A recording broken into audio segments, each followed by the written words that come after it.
I want to see God work miracles. I want to see Him work His ways. So that was that's how I answered that. Well, for me, I've been a Christian for many years, and God has never showed up in my life. So that's what I asked, is just for God just to show up any way possible.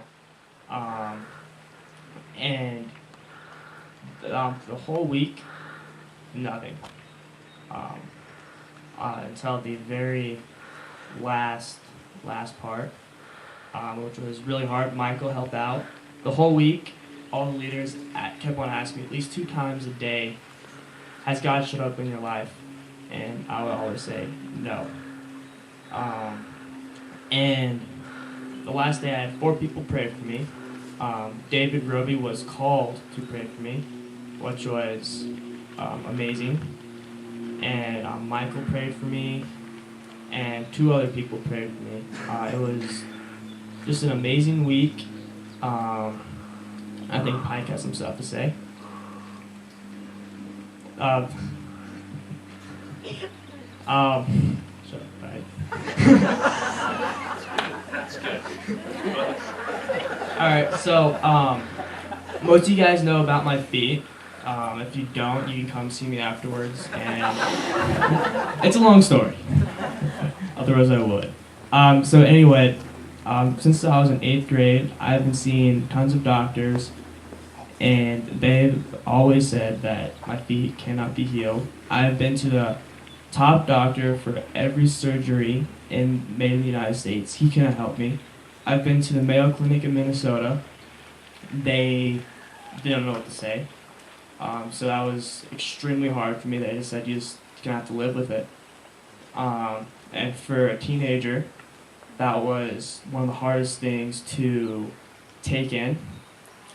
And during the Lake Powell trip, that's when it really hit. The last day, one of the leaders named Joe, we were having a dance party late at night,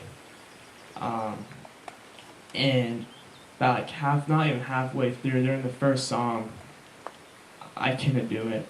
My feet were just killing me. I couldn't walk on them. I went and sat down by myself, and Kevin Finch, he came over and just talked to me. He told me, I want you to be happy, because when you're happy, God's happy. And he said, I want you a little bit, come get up and start dancing. I'm like, okay, I'll sit here a little bit longer and start dancing and go up and dance. He gets up, goes away, and I started bawling. I couldn't get up. I was just in so much pain. And the leader came up, asked me questions, he asked me about my feet. I told him about them, and he asked me, have people prayed for you before? I'm like, yeah, I've had a lot of people pray for me and nothing's happened. And he's like, well, can I pray for you? I'm like, yeah, he's sure you can. He started praying for me, and during the prayer, he asked me to say, God, I forgive you. And when I said that, he had said, do you know what you forgive him for? And I was like, I don't. And when I said that, Pike came over, and he poured water on my feet, rubbed the water in, and then kissed both of my feet. And when he did that to me, I didn't know how to react, because I've never had that happen before.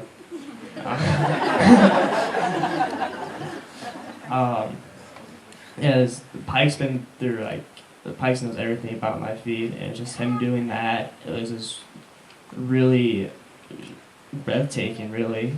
Pike's unpredictable all the time. Pike, you want to explain that? Okay, so one thing you should know about me and Kyron is we've known each other since ever. He's always been in my life. We've been a huge part of each other's lives, and man, it's just when I guess this whole feet thing started was when he came up to me the day after he went and saw one of the highest ranked feet doctors in the whole entire world. And the next day I was hanging out with him, and I was like, all right, so what'd he say? And he said, well, you have to deal with it. Enjoy your feet while you can, because you won't be walking for a while. And man, I don't think I've ever been impacted by somebody else that much. And just the feeling from somebody who's my brother. He's my brother. He's like a guardian in my life. But when you hear that and just see the heart broken in his inside of him, it just breaks you. And from our relationship, it just hurts. And so it goes on, feet are going, keep on hearing about him, complaining about his feet, all that kind of stuff, just waiting every day for that day where he's just like, it's done. No more. And the days that are done when we were like running around and doing stuff we probably shouldn't be doing.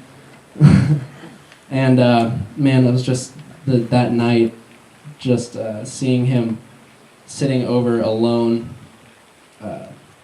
over by the leader, and it's just that same feeling, just thought I forgot about it, the same feeling, just the aching and the pain that I feel for him. And it's just everything that we've been through just flashing through your head, and it's just like, wow. And so I get thinking, and I can tell that he's crying and whatnot, and there's this really emotional moment, and I'm just like, you know what, like, God's talking to me, and I'm like, I'm gonna go get him some water. Just like all the fluid he's losing through his eyes, he could be replenished through his mouth. That's the logic that's going on in my head. So I went, got him some water, came back, kind of dropped it at his feet, kind of listened in for a second, then just kind of left, just like, I don't really want to get involved.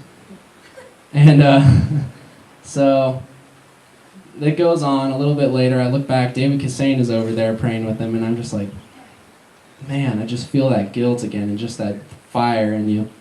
And you can just feel God on your back, just kind of just like embracing you, just like, go ahead, go on. And it's just like, no, that's awkward. Like, how weird would it be? I couldn't imagine. Karen probably was like, what the?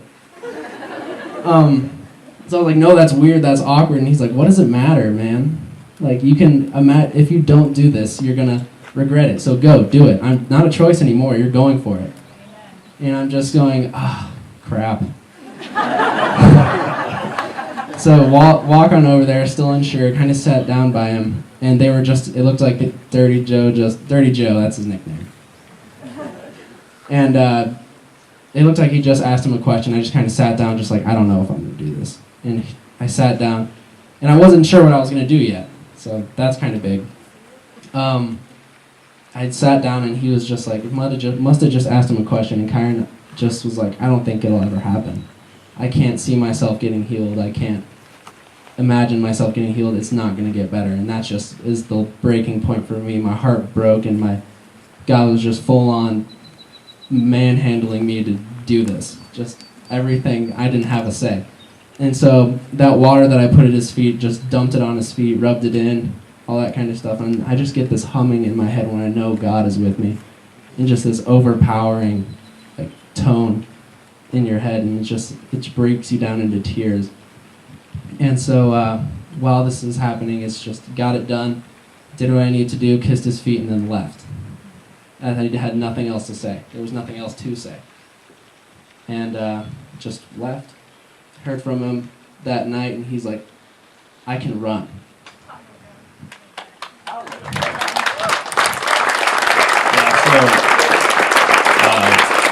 Just briefly, I mean, like, what was the product of him being obedient and kissing your feet and that whole process?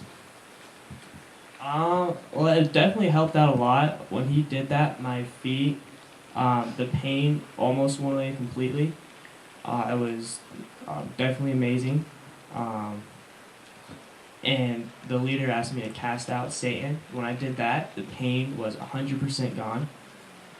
And after the prayer, he asked me, how do you feel right now? I'm like, I feel like running for miles. And he said, there's only one explanation for that. You've been healed. And I was speechless. I didn't know what to say.